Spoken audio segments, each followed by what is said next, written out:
सगळ्यांना बान सोबानमध्ये आपल्या सर्वांचं स्वागत आहे. मी डॉक्टर चारुशिला बिराजदार आणि मी शुभदा गोडबोले सहस्रबुद्धे. आणि आज आपण एका वेगळ्या विषयाला टच करणार आहोत आणि सगळ्यांना मला असं वाटतं तो विषय खूप आवडणार आहे. तर भावनांविषयी आपण जास्तीत जास्त जाणून घ्यायचा प्रयत्न करणार आहोत.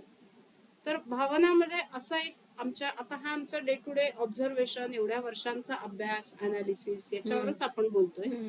तर या भावना असतात ना, त्या खूप अशा चोर पावलांनी अचानक येतात आणि अचानक कुठेतरी नको ठिकाणी, नको त्या ठिकाणी त्या अचानक मूर्त स्वरूप धारण करतात. आणि मग त्यांनी मूर्त स्वरूप धारण केलं की रडू तरी येतं, राग तरी येतो, अँगर येतो किंवा आपला स्वर बदलतो. तर असंच मी परवा एका मीटिंगला गेले होते आणि मग काहीतरी मीटिंग मध्ये खूप छोटासा टची एक मुद्दा आला. पण मग लगेच त्या ज्या लेडीज बसल्या होत्या तर त्यांना म्हणजे खूप रडूच आलं. सो त्यांची भावना, आता मीटिंग म्हणजे तसं प्रोफेशनल फॉर्मल असे रिलेशन सगळ्यांशी असतात.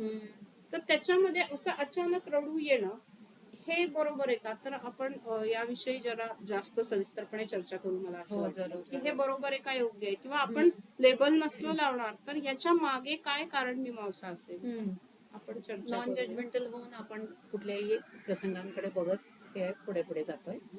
आणि आता जे तू म्हणलीस असा एक प्रसंगच झाल्यामुळे तर त्या मॅडम होत्या, त्या नक्की काहीतरी घरात घडलेलं विचार करत करत मीटिंगला आलेल्या होत्या. मग मीटिंगला आल्यानंतर तो मुद्दा नेमका त्याच मुद्द्याशी रिलेट झाला. रिलेट झाल्यावर काय होणार की त्यांना आत्ताच भान हरपून त्या तिकडेच गेल्या, जे त्यांचं सकाळीच ऑफिसला यायच्या आधी झालं होतं. आणि मे बी ते परत परत झालं असल्यामुळे त्यांना डोळ्यात एकदम पाणी आलं. म्हणजे आता दुसरं एक उदाहरण असंच जर बघायचं ठरवलं की एखादी मुलगी म्हणजे लग्न झालेली आपल्या सासरी रुळतीये आता, आणि रुळत असताना काहीतरी कोणीतरी तिची बाजू न घेता सांगितलंय आमच्या घरात असंच असतं बरं का. तर ती थोड्या वेळाने जेव्हा जाते तिच्या रूम मध्ये, तेव्हा तिच्या आईची जेव्हा तस्वीर बघते, आई वडिलांचा फोटो ती कॅरी करतच असते कारण ती वेगळ्या गावाला लग्न होऊन गेलेली, आणि तिला ते बघून रडूच येतं.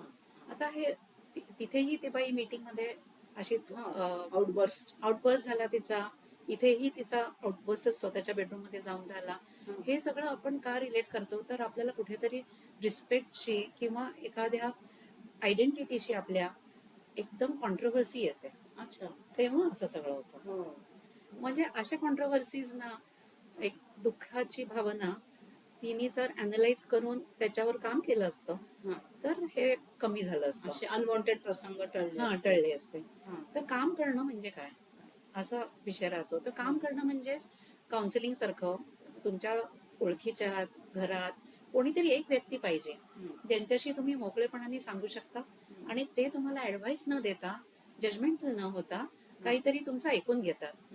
एक पहिलं हे महत्वाचं आहे की ऐकून घेणं. ते ऐकूनच नाही घेतलं तर ते तसंच राहतं. आपल्याला वाटतं आपण विसरलोय किंवा आपल्याला पण ते असतं ना, मग अशी गडबड होते ना, अशी गडबड म्हणजे ऑकवर्ड पोझिशन मध्ये होते गेलं जातं. आणि मग कसं होतं, फॉर्मल रिलेशन मध्ये अचानक त्या बाईंना रडू फुटलं तर बाकीचे 10 लोक अनालाइज, ते मात्र जजमेंटल असतात कारण वर्ल्ड इज रुथलेस. त्यामुळे ते जजमेंट द्यायला कमी नाही करत. असं कसं या रडल्या, त्यांना कळत नाही का? आपल्या मग ती आपली कंपनी, आपली कंपनीतली आपली टीम ही खाली गेली त्यामुळे असं त्याच्याकडे लेबल लावलं जातं. आपलं इम्प्रेशन वाईट होतं. हो, वाईट होतं. आणि त्यांना मग सांगू का, आता जर बॉस असतील तिथे तर ते एक कुंगाट मनात बांधतात की या बाईंना प्रमोशन द्यायचं का नाही, I will have to think. आता हे कितपत बरोबर आहे? बरोबर. पण म्हणजे त्यांनी आपापलं निस्तरलेलं असतं तर हा झालाच नसता. भावनांचा निचरा जर योग्य वेळी योग्य ठिकाणी केला असं तरी घडलं नसतं. बरोबर आहे. तर मागच्या वेळेला एक तू म्हणल्याचं मला आठवत आहे की मनाबद्दल शिकवत का नाहीत. तर का नाही शिकवत सांगते, म्हणजे आपण दोघी टीचर्सच आहोत तशा, प्रोफेसर्स म्हणा काही. तर शिकवलं जात नाही कारण ते करिक्युलम जे पूर्वीच आहे तेच चालत आलेलं आहे आतापर्यंत. म्हणजे पूर्वीचं म्हणजे ब्रिटिशांचं, त्यांनी काय शिकवलं आपल्याला एका पद्धतीने. कुठली पद्धत? ती कलोनियल पद्धत होती की ह्या सगळ्या भारतीयांना आहे बुद्धी पण त्यांना आपण क्लार्क बनवू. म्हणजे काय फारसं स्वतःच्या पायावर त्यांनी मिरवायला नकोय, आपण मिरवणार आहोत. असं त्यांचं विचार होता. कंट्रोल करायचं. हा. म्हणून त्यांनी यांना काही काही गोष्टी अजिबातच हाताळल्याच नाहीत आणि इथे एज्युकेशन सिस्टम मध्ये आणल्या नाहीत. हम्म. आता काय झालंय, आता जेव्हा अवेअरनेस आलाय हं. 1960च्या पुढे, 1970s मध्ये खास, हं. की इमोशनल भावना काहीतरी आहे, हं. त्याला महत्व आहे, बरोबर. हे जेव्हा सुरू झालं ना, तेव्हा आता खरं सांगायला सगळ्या पेरेंट्सनी मुलांच्या आणि टीनेजर्सनी सुद्धा हा विषय विचार करण्यासारखा घ्यायला हवा. हम्म. कारण हे जेव्हा आतापर्यंत घेतलं गेलं नाहीये, ते घेताच येणार नाही असं तर नाहीये. असं नाही. घेता येणार आहे. हं. आणि त्याच्यावर आपण जर तशी सवय लावून घेतली हम्म. तर आपल्याला असे प्रसंग आत्ताचे हो आपण ना. बघितलेले, खूपच हा, अडचणीचं. ते अडचणीचे येणार नाहीत, कमी होतील. मग करूया ना तसा विचार, काय हरकत आहे. हो. किंवा इव्हन अचानक रडू आलेलं पाहून ना, म्हणजे त्याचे रिॲक्शन किंवा इफेक्ट काय होतात त्याचा मी एक ओहापोह करत होते की समजा असं मीटिंग मध्ये अचानक त्या लेडीला रडू आलं किंवा बॉस समोर अचानक रडू आलं, तर त्याच्यात काय माझा एक ऑब्झर्वेशन असं आहे की आता अर्थात हे माझं वैयक्तिक ऑब्झर्वेशन आणि मत आहे की तुमचा विकनेस पकडला जातो आणि मग तुमच्या विकनेसवर बोट ठेवून ऑर्गनायझेशन मध्ये त्रास दिला जातो. हेही मी म्हणजे पॉझिटिव्ह साईड पण आहे पण ही निगेटिव्ह साईड पण आहे. त्यामुळे घरच्या घरी हे रिझॉल्व्ह करायची काहीतरी यंत्रणा जर आपण बाहेर या संस्थेतर्फे तर सुरू करतोच आहोत, पण आपले जर प्रेक्षकही त्याबद्दल सजग झाले भावना आपल्या ह्या पॉडकास्टमुळे, तर मला वाटतं आपला हेतू साध्य होईल की त्याच्यामध्ये भावना कंट्रोल म्हणजे मॅनेजमेंट शब्द मी वापरेन की कसं करता येईल. तर म्हणजे रडू किंवा भांडणं छोटी छोटी टाळता आली तर आपल्याला आवडणार आहे. म्हणजे ते घरच्या त्याचा कसा डायरेक्ट परिणाम असतो, ती भावना आली आणि माझी खूप एनर्जी गेली अनालाइज करण्यात की आपण कुठे चुकलो. मग आपण कुठे चुकलो, मग त्यानंतर गिल्ट येते, म्हणजे परत एनर्जी गेली, टाइम गेला. आणि एक गोष्ट जी समजा 15 मिनिटाची होती, त्यांनी आपले 2 तास जर गेले, तर मग शेवटी झोप, मग आपलं डाएट, सगळीकडे लिटल बाय लिटल फरक पडतो. तर हे मनाबद्दल का नाही शिकवत मध्ये अभ्यासक्रमामध्ये, ते आता कधीतरी आलं तर बरं होईल. ते अवघड आहे कारण पहिल्यांदाच होणार आहे आणि मन आहे ना, ते बाहेरून वाचताच येत नाही ना ग, ते आतल्या आत कितीतरी ऍस्पेक्ट्स ना असं टच करत असतं आणि प्रत्येकाचं वेगळं. डायव्हर्सिटी किती खूपच. मन एव मनुष्यानं, म्हणजे ते साधनाच आहे गीतेमध्ये म्हटलं. त्याने तुम्ही कल्याण करू शकता, नाही तर तुम्ही खड्ड्यात जाऊ शकता. तर अगदीच मनावरच काम. आणि वायुरिवसु दुष्करम, म्हणजे वायू सारखं सटल आहे असं कृष्णाने सांगितलंय. सो याच्यावर काम करणं फार अवघड आहे. पण मला असं वाटतं वाचणं किंवा मॅनेज करणं एवढं सोपं आहे का? हे बघा, वाचण्यामधलं मला खास माझ्या मनात आलं. कालच कुठल्या दुसऱ्या टीचरना भेटले तेव्हा, की जेव्हा पूर्वी वाचायचे ना, आपण सगळेच वाचायचो, इंटरनेट आणि गुगलच्या आधी तेच मीडियम होतं, तर त्याच्यात थोडंसं मनन करायचो, मग चिंतन करायचो, स्वतःला लावून घ्यायचो की माझं मत असं असं. आत्ता पुस्तकात एक घटना वाचली आणि त्याच्यामध्ये माझं मत काय आहे हे मी नीट बघते तेव्हा. पण आज काय होतंय, इंटरनेट आणि रील्स काय आणि सगळ्याच गोष्टी अशा फास्ट मोडमध्ये आहे ना, कोणीही मी काय त्याचं उत्तर शोधलं हे न विचार करता दुसरीकडे डिस्ट्रॅक्ट होतात. आणि मन वाचणं आपण ज्याला म्हणतो, ते कुठेतरी जरा ती कला हरवत चालली आहे. हरवलेलीच आहे. खरंच आहे. आणि मग आपल्याला खरं म्हणजे पूर्वीच्या वेळेला उत्तम उदाहरणं होती ती म्हणजे पंचतंत्रातली. इतके ते प्राणी आणि ह्याच्यात वर त्या गोष्टी होत्या ना की आधारित, की आपल्याला खरं त्या लागूच होत्या. पण ते एक व्हेरी गुड मीडियम की अंडरस्टँड करा आणि मग नंतर आपण अनालाइज करा, आपल्याला कसं लागू होतंय ते बघा आणि आचरणात स्टोरी टेलिंग हरवत चाललंय आजकाल. सो आपल्याला म्हणजे एक वाक्य छान होतं की आपल्याला फक्त सायंटिस्ट आणि इंजिनियर नकोय, तर we need dreamers, we need story tellers. गोष्ट सांगणारे, स्वप्न बघणारे अशा हवे आहेत जे अजून संवेदनशीलता ज्यांची हरवली नाहीये, असे लोक हवे आहेत. कारण त्या स्वतःच्याच स्वप्नांवर विश्वास ठेवून ते जेव्हा पुढे त्याच मार्गाने जास्ती प्रयत्न करत पुढे जातात, ते खूप महत्वाचं आहे. मला खूप भावतं की हार्डवर्क तर पाहिजे, पण त्याच्या आधी ती ड्रीम पाहिजे. म्हणजे उजवा मेंदू त्यावेळी कार्यरत असतो ना, जेव्हा स्वप्न ही लोक बघतात. खरं सांगायचं तर मी काही डॉक्टर नाहीये, पण राईट ब्रेन क्रिएटिव्हिटीचं आहे. हो ते कार्यरत असतं. कारण असतं. असे नवरा बायकोंमध्ये आपण इम्बॅलन्स खूप बघतो की हो. नवरा लॉजिकल आणि हो. लेफ्ट ब्रेन वर्किंग आणि हो. सगळं लॉजिकल अनालिटिकल, आणि बायको असते ती खूप वेळेला राईट ब्रेन वर्किंग आणि हो. Imaginative creative. हो हे हो अशा काही असतात. एस्पेशली क्रिएटिव्ह मध्ये कुटुंबाचं स्वास्थ्य हा, हे बघणं ती महत्वाचं आहे. खूप व्यवस्थित करत असते. व्यवस्थित अगदी बघत असते, संवेदनशीलता हरवलेली नसते. क्रिएटिव्हलीच अगदी. हा, असते. बरोबर आहे. तर आपण मूल्य असतात ना, हा, ती या भावनांशी रिलेटेड आहेत. बरोबर. म्हणजे आपल्या भावना मूल्यांशी रिलेट जेव्हा आपण लहानपणी अच्छा. केव्हा तरी मनात स्वभान मध्ये विचार करताना चिंतन करताना करतो ना, हा, त्या भावनांना जर कोणी प्रतिकार केला बरं. हा तर आपण भडकतो. हा. पण म्हणजे मग खोटं बोलू नये हे मूल्य आहे. हा हे मूल्य आहे. पण नेमकं आता ही मूल्य कुठेतरी अर्ध सत्याकडे पण गेलेली आहेत. हो. म्हणजे आपल्या इथे एकदा म्हणजे महाभारतात सांगितलं जातं, कृष्णाने असा एक म्हणजे नरोवा कुंजरोवा हा. एक टॅक्टिक वापरली. हा, हा बरोबर. आता ती टॅक्टिक होती ती फक्त इमर्जन्सीला होती. हो. पण ती सरसकट नव्हती नव्हती. सगळ्याला. हा, पण खूप जण तेच घेऊन बसतात हा. की त्याच्यात त्याला चाललं काय हरकत आहे. अँबिग्युइटी आणायची मुद्दाम, म्हणजे मुद्दाम पर्पजफुल म्हणायची अँबिग्युइटी. आणि मूल्य कमी होत जातात. मग कॉपी केलं तर त्यात काय हरकत आहे. ती म्हणली मीच म्हंटल असं म्हणायला काय हरकत आहे. अरे गो बाई त्याला काही लिमिटच नाही आहे या सगळ्या गोष्टींना. तर बघ ना, मूल्यांकडे जेव्हा आपण बघत असतो आणि ती जेव्हा अ, हे केली जातात चॅलेंज केली जातात तेव्हा नकारात्मक भावना येतात. अच्छा. आणि नकारात्मक भावना आल्यानंतर भडक उदाहरण ते तू घेतलंस की त्या माणसाला कधीतरी एकदम इरिटेट होण्याची सवय होती.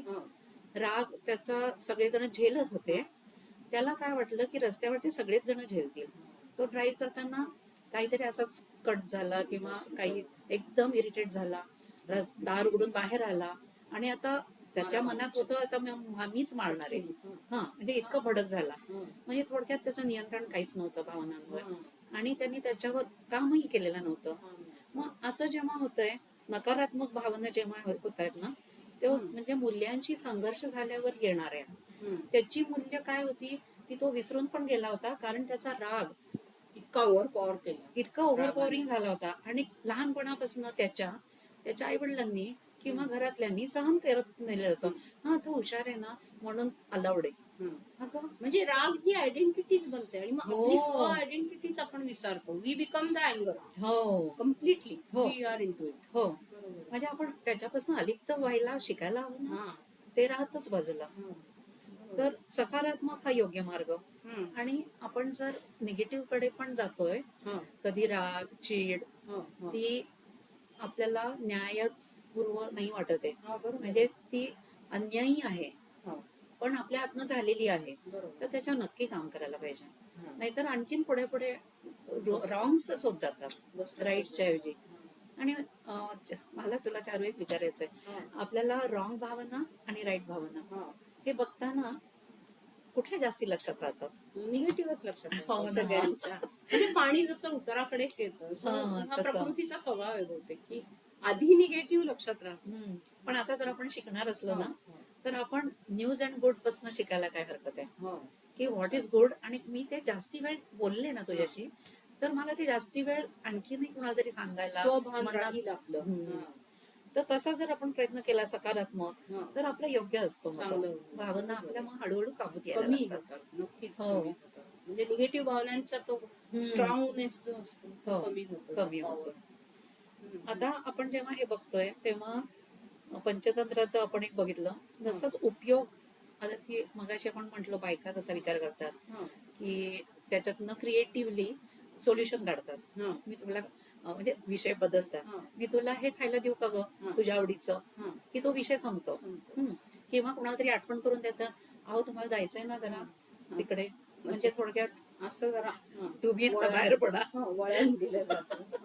असं पण काहीतरी केलं जातं. म्हणजे भानावर आणलं जातं का दुसऱ्याला भानावर आणलं जातं. तर अशी म्हणजे ती बाई जी आहे ती हळूहळू स्वतः तर बॅलन्स करत ह्या सगळ्या गोष्टी सोडवते. म्हणजे तिला योग्य करता येतंय. तसंच पुरुषांनाही योग्य करता येत असतं त्यांच्या ऑफिसमध्ये. हा, तिथे ते तसेच क्रिएटिव्ह असतात. हा.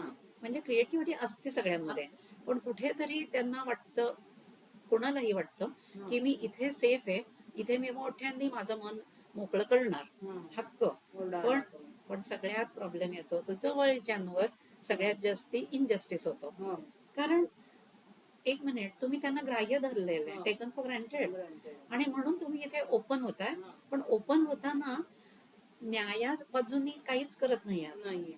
म्हणजे कुठली तरी ह्यांच्यावर चीड दुसरीकडे कुठेतरी निघते. काढते. हा. आय मीन नॉट बरोबर ना आहे. त्याला काही का योग्य नाही. बरोबर. म्हणून मग आपलं काउन्सिलिंग, आपल्याला अनालाइज करता येणं हा. आणि मग त्याच्यातनं मार्ग शोधता येणं, हे सगळं म्हणजे महत्वाचं. आपल्या संघटनेशी संघटनेशी जरी कोणी संपर्क साधला साधला. तरी आपण त्यांना त्यांच्या त्यावेळी योग्य वेळी भावना मुक्त व्हायला वाट करून द्यायला मदत होईल. हो.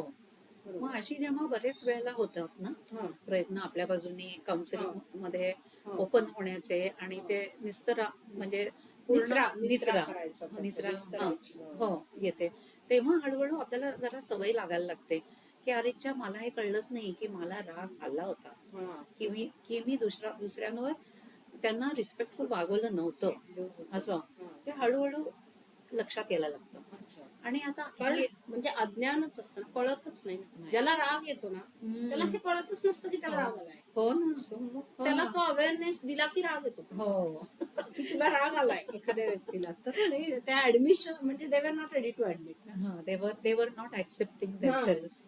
अच्छा, म्हणजे असं होतं का ते? म्हणजे आपण जेव्हा ते शिकवणार आहोत ना, हा. म्हणजे शिकवणार आहोत का हा माहिती नाही इथे मला मुद्दा. पॉडकास्ट मध्ये आपण चर्चेत चर्चेत तरी मुद्देला आणू. घेतोय. तर आपण पहिल्यांदा अवेअर करणार आहोत हा. की अरे, तुला आता माहितीये का की राग आलाय, हम्म. असं.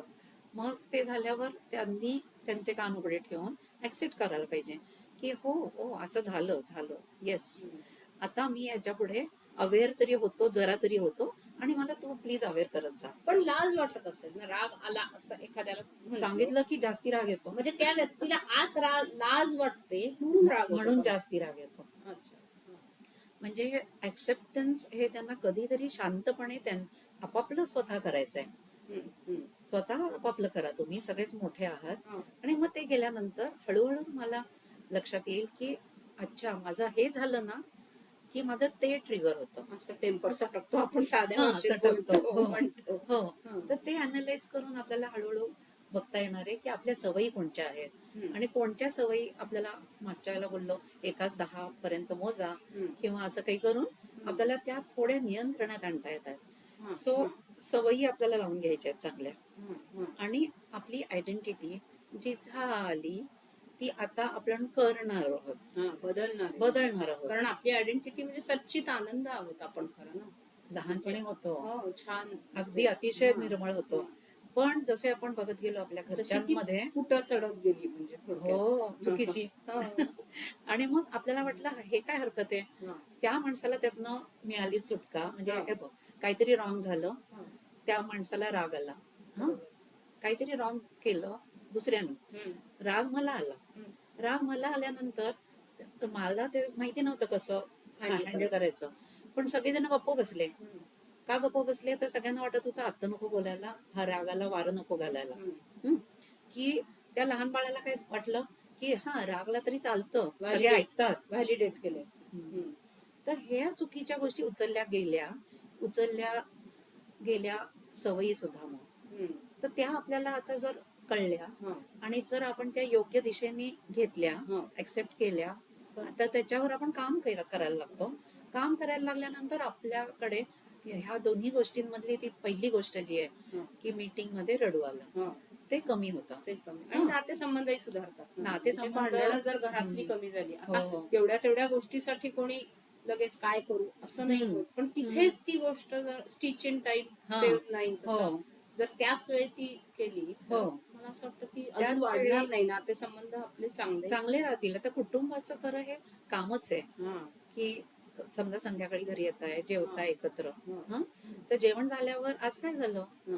ह्याच्याबद्दल बोलणं. हम्म. मग आज माझी कोणची भावना बरोबर आणि चुकीची हा. वर आली, म्हणजे हे आपलं कुटुंब आहे. हा. आणि त्यात आपण सगळे एकमेकांना इतके छान समजावून हा. घेत असलो, बरोबर. तर त्यासारखी हेल्दी काहीच असू शकत नाही. काहीच नाही. म्हणजे ते जगच आपलं छान बनून छान, जाईल. आणि अप्रतिम. आपलं आतलं जग छान तर बाहेरचं चांगलं. हो So, हो. त्याच्याने फायदा होणार आहे. म्हणजे नक्की आपण होणार आहे. असेच वारंवार भेटत राहूया आणि चर्चा करत राहूया भावनांविषयी. मला हो. वाटतंय आपल्या सगळ्यांना हा आवडला एपिसोड. पण हा अशाच या प्राथमिक आणि दुय्यम भावनांकडे हा. आपण पुढच्या वेळेला बघणार आहोत. सजगपणे बघणार आहे सजग परत. हो. चालेल. तर हे मला वाटतं रागाविषयी आणि भावना आपल्याला मनाशी रिलेट करून शिकता येऊ शकणार आहेत का हा. हे बघितल्यामुळे आपल्याला आज एक दिशा मिळालेली आहे. आणि तीच आपण जर कॉमेंट्स तुमची आपल्याला मिळाली तर आणखीन पुढे त्या घेऊन जाऊ शकतो. चालू ठेवूया. हो. नमस्कार. Thank thank you you. So much. Thank you. C you again.